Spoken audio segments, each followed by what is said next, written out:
Dear students, today I am going to discuss the last part of the lesson Indigo.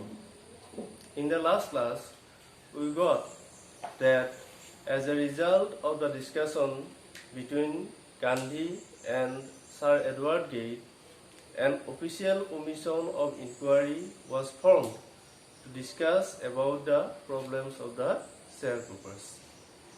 And in that commission, Gandhi produced a huge mountain of evidence against the big planters. And when the landlords saw those evidences, they could not refuse them, and then they agreed to refund money to the peasants. Then they asked Gandhi how much money they would have to refund. Gandhi demanded only 50% of the money, but the landlords did not want to refund even 50%, and they told Gandhi that they would refund only 25% money to the peasants. And to the surprise of all, Gandhi agreed to that settlement, and he told the peasants that the amount of the refund was not so important. The most important thing was that the landlords had been obliged to surrender part of the money and part of their prestige with it.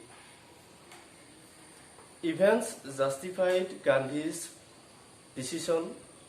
Within a few years of that incident, the landlords abandoned their estates, and then they were reverted to the peasants.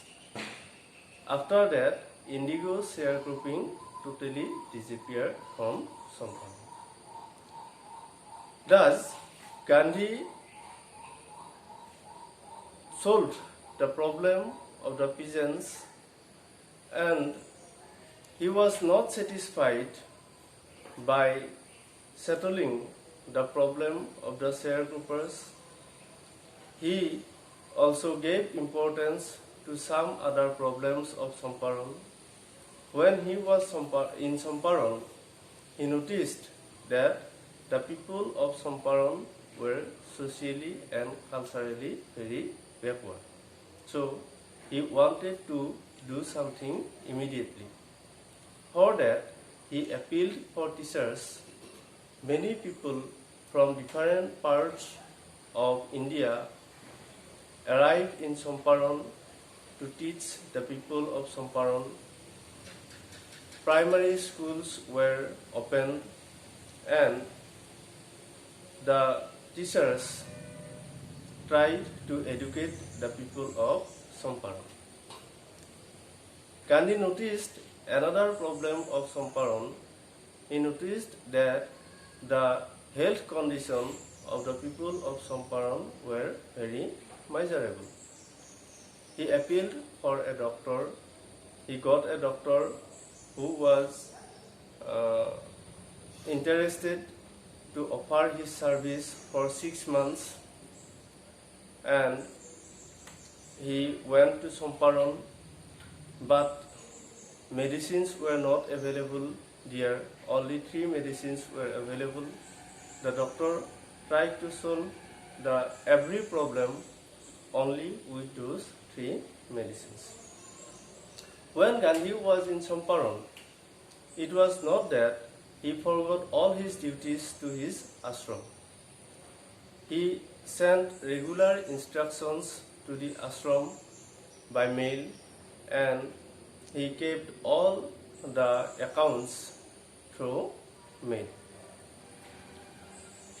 This event of Champaran was a turning point in Gandhi's life. He himself told us. It was because in Champaran he decided to urge the departure of the British from India. He told that the British had no right to order the Indians in their own country. Gandhi always tried to mold a free Indian who could be independent, who could stand on his own feet and thus help India making free. For that, Gandhi always tried to teach the people of India to be self-dependent. In this context, here we will get an example. Early in the Champaran episode, an Englishman whose name was Sir Freer Andrews, he was an English pacifist. He was a follower of Gandhi. He went to Champaran to bid Gandhi farewell because he was supposed to go to Fiji Island. And when Gandhi's friends saw Andrews, they begged Andrews to stay in Champaran and help them. Andrews was also agreed to stay, but he told that if Gandhi asked him to stay, he would stay. Then Gandhi's lawyer friends requested Gandhi to ask Andrews to stay in Champaran, but Gandhi opposed to their suggestion. Gandhi told them that they were fighting for a legal cause. They could not ask for any support from an Englishman because if they would take Andrews or an Englishman in their side, that would show the weakness of the Indians. So he asked his friends to only depend upon themselves to win the battle of Champaran. In this way, Gandhi gave the people a lesson of self-reliance, and thus he proceeded to his work of India's independence. মৰমৰ ছাত্ৰ ছাত্ৰীসকল, আজি আমি ইণ্ডিগো পাঠটিৰ শেষৰ অংশটো আলোচনা কৰিব খুজিছোঁ। যোৱা ক্লাছত আমি পাইছিলোঁ যে গান্ধী আৰু ছাৰ এডৱাৰ্ড গেইটৰ মাজত হোৱা আলোচনাৰ ভিত্তিত এখন বিভাগীয় তদন্ত আয়োগ গঠিত হৈছিল আৰু সেই তদন্ত আয়োগখনত গান্ধীয়ে জমিদাৰবিলাকৰ বিৰুদ্ধে যথেষ্ট পৰিমাণৰ তথ্য প্ৰমাণ দাঙি ধৰিছিল আৰু সেই তথ্য প্ৰমাণসমূহ দেখাৰ পিছত জমিদাৰসকলে তেওঁলোকৰ ভুল স্বীকাৰ কৰিবলৈ বাধ্য হৈছিল আৰু খেতিয়কবিলাকৰ পৰা সংগ্ৰহ কৰা টকাটো ঘূৰাই দিবলৈ মান্তি হৈছিল। কিন্তু তেওঁলোকে সম্পূৰ্ণ টকা ঘূৰাই দিব বিচৰা নাছিল। গতিকে গান্ধীক সুধিছিল তেওঁলোকে কিমান ঘূৰাই দিব লাগিব। গান্ধীয়ে 50% ঘূৰাই দিলেও হ'ব বুলি কৈছিল, কিন্তু জমিদাৰবিলাকে 50% দিব নোৱাৰে, তেওঁলোকে মাত্ৰ 25%হে দিব পাৰিম বুলি কৈছিল আৰু সকলোকে আচৰিত কৰি গান্ধীয়ে সেই কথাটোতে মান্তি হৈছিল, অৰ্থাৎ 25% ঘূৰাই দিলেই হ'ব বুলি তেওঁ সন্মতি প্ৰকাশ কৰিছিল। কাৰণ গান্ধীয়ে কৈছিল যে খেতিয়কবিলাকে কিমান টকা ঘূৰাই পাইছে সেইটো গুৰুত্বপূৰ্ণ কথা নহয়, গুৰুত্বপূৰ্ণ কথাটো হ'ল যে ব্ৰিটিছসকলক তেওঁলোকে হৰুৱাব পাৰিছে আৰু টকা ঘূৰাই দিবলৈ বাধ্য কৰাব পাৰিছে। ইয়াৰ পিছৰ ঘটনাৱলীয়ে গান্ধীৰ যে এটা শুদ্ধ সিদ্ধান্ত লৈছিল সেইটো প্ৰমাণ কৰিছিল। কাৰণ তাৰ কেইবছৰমানৰ ভিতৰতে জমিদাৰসকলে তেওঁলোকৰ জমিদাৰী স্বত্ব ত্যাগ কৰিছিল, খেতিয়কবিলাকে নিজৰ মাটি ঘূৰাই পাইছিল আৰু তেতিয়াৰ পৰাই চম্পাৰণত ইণ্ডিগোৰ যিটো অংশীদাৰী খেতিৰ ব্যৱস্থা আছিল সেইটো সম্পূৰ্ণৰূপে নোহোৱা হৈ গৈছিল। এনেকৈ গান্ধীয়ে চম্পাৰণৰ খেতিয়কবিলাকে যি জমিদাৰৰ অন্যায় বা অত্যাচাৰৰ সন্মুখীন হৈ আহিছিল সেইটো নিবাৰণ কৰিবলৈ সক্ষম হৈছিল। চম্পাৰণত থকা কালচোৱাত গান্ধীয়ে যে অকল জমিদাৰবিলাকৰ বিপক্ষেহে যুঁজিছিল তেনেকুৱা নহয়, অন্য কিছুমান সমস্যাৰ প্ৰতিও তেওঁ গুৰুত্ব প্ৰদান কৰিছিল। যেনে তেওঁ লক্ষ্য কৰিছিল যে চম্পাৰণৰ মানুহবিলাক সামাজিকভাৱে বা সাংস্কৃতিকভাৱে যথেষ্ট পিছপৰা, গতিকে তেওঁলোকক সেই ক্ষেত্ৰত আগবঢ়াই আনিবৰ কাৰণে গান্ধীয়ে তেওঁলোকক শিক্ষিত কৰাব বিচাৰিছিল। আৰু সেয়ে তেওঁ কিছুমান শিক্ষক বিচাৰিছিল। ভাৰতৰ বিভিন্ন অঞ্চলৰ পৰা দূৰ দূৰণিৰ পৰা বহুতো ব্যক্তি গান্ধীৰ আহ্বানক্ৰমে চম্পাৰণত গৈ শিক্ষকতা কৰিছিল। বিভিন্ন গাঁৱত তেওঁলোকে প্ৰাথমিক বিদ্যালয় স্থাপন কৰিছিল আৰু মানুহবিলাকক শিক্ষিত কৰিবলৈ চেষ্টা কৰিছিল। অন্য এটা সমস্যাও গান্ধীয়ে লক্ষ্য কৰিছিল, সেইটো আছিল যে স্বাস্থ্যৰ সমস্যা। চম্পাৰণৰ খেতিয়কবিলাকৰ স্বাস্থ্যও আছিল অতি কুটলগা। গতিকে তেওঁ এজন ডক্তৰ বিচাৰিছিল, যিজন ডক্তৰে তেওঁ 6 মাহ কাল চম্পাৰণত খেতিয়কবিলাকৰ স্বাস্থ্যৰ বা খেতিয়কবিলাকৰ চিকিৎসা কৰিবলৈ গান্ধীৰ আহ্বানক্ৰমে চম্পাৰণত গৈ উপস্থিত হৈছিল। কিন্তু ডক্তৰ গৈছিল যদিও চম্পাৰণত যথেষ্ট পৰিমাণৰ ঔষধৰ ব্যৱস্থা নাছিল। মাত্ৰ 3 বিধ ঔষধ তাতে আছিল পৰ্যাপ্ত পৰিমাণে, আৰু ডক্তৰজনেও এই 3 বিধ ঔষধেৰেই গোটেই ৰোগবিলাকৰ চিকিৎসা কৰিবলৈ চেষ্টা কৰিছিল।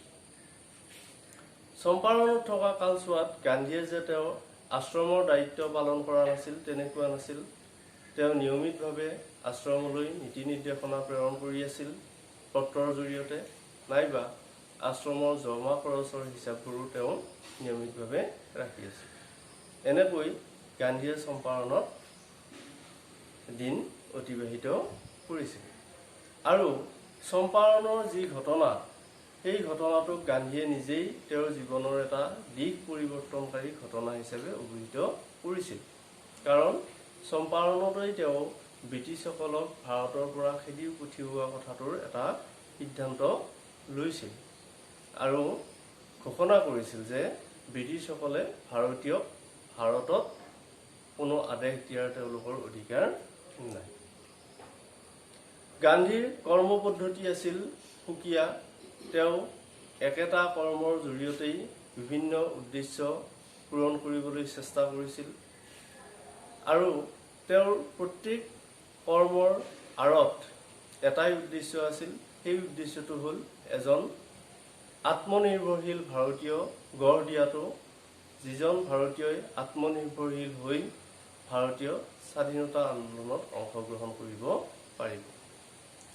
গান্ধীয়ে প্ৰত্যেক ব্যক্তিকেই আত্মনিৰ্ভৰশীল হ'বলৈ শিক্ষা দিছিল। তাৰ এটা উদাহৰণ এই পাঠটিত আছে যে গান্ধী যেতিয়া চম্পাৰণত আছিল তেতিয়া এজন ইংৰাজ ব্যক্তি, আৰু সেই ব্যক্তিজনৰ নাম আছিল চাৰ্লছ ফ্ৰিয়াৰ এণ্ড্ৰিউজ। তেওঁ যদিও ইংৰাজ আছিল, তেওঁ আছিল গান্ধীৰ অনুগামী। এই চাৰ্লছ ফ্ৰিয়াৰ এণ্ড্ৰিউজ ফিজি দ্বীপপুঞ্জলৈ যাবলগীয়া হৈছিল, গতিকে গান্ধীৰ পৰা বিদায় ল'বলৈ তেওঁ চম্পাৰণত আহি উপস্থিত হৈছিল। তেতিয়া গান্ধীৰ লগৰীয়া যিবিলাক উকিল আছিল, সেই লগৰীয়াবোৰে এণ্ড্ৰিউজক খাটনি ধৰিছিল তেওঁ যেন চম্পাৰণতে থাকে আৰু তেওঁলোকক সহায় কৰে। তেতিয়া এণ্ড্ৰিউজে কৈছিল যে গান্ধীয়ে ক'লে তেওঁ নিশ্চয় চম্পাৰণত থাকিব। সকলোৱে গৈ তেতিয়া গান্ধীক ক'লে যে এণ্ড্ৰিউজক চম্পাৰণত ৰাখিব লাগে।